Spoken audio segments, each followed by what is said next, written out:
Alors bonjour à tous.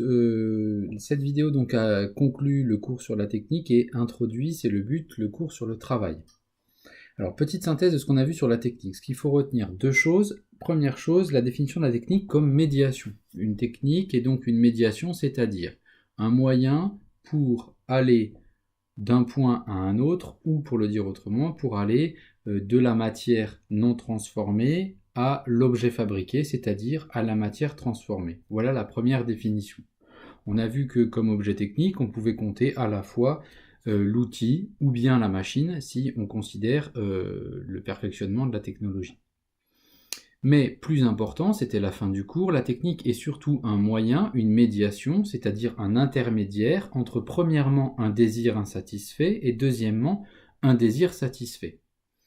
Autrement dit, je fabrique quelque chose dans la mesure où j'éprouve le besoin ou le désir d'avoir cet objet ou bien d'avoir ce service que l'on me rend. Bien, donc la nature même de la technique réside dans le fait qu'elle est toujours un moyen, un intermédiaire.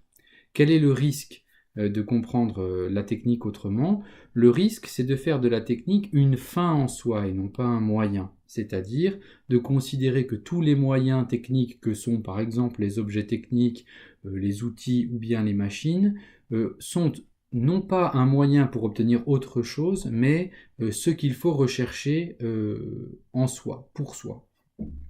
On va voir l'importance maintenant de toutes ces implications dans le domaine du travail.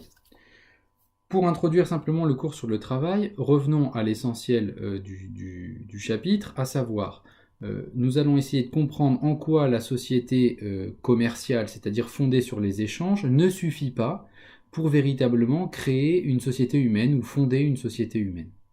Premièrement, nous sommes partis donc de l'idée que pour échanger des objets, il fallait qu'ils soient fabriqués. Comment sont-ils fabriqués? La technique nous donne une première approche. La technique ne suffit pas, elle suppose une organisation sociale, qui est l'organisation du travail, qui va donc permettre aux individus de s'organiser en fonction de tâches, de fonctions que certaines personnes vont accomplir et puis d'autres en accompliront d'autres. Et ceci organisant la société toujours autour de la production.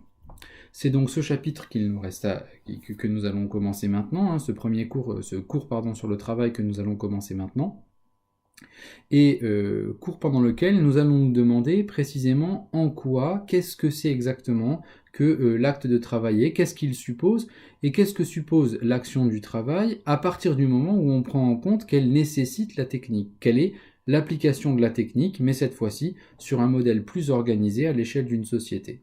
Voilà.